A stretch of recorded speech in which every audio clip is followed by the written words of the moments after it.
ઉઠબેઠ એટલે શું? એક જાતની નાના બાળકોની નાની નાની સજા. કે ઉઠબેઠ ક્યારે કરવામાં આવે છે? કે જ્યારે આપણે સ્કૂલમાં લેશન ન લઈ જઈએ ત્યારે અહીંયા તમને ઉઠબેઠ કરાવશે. કોણ?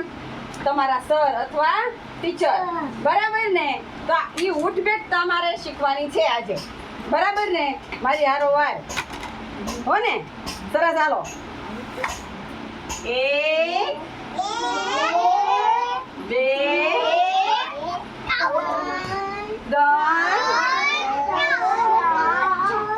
4 5 6 7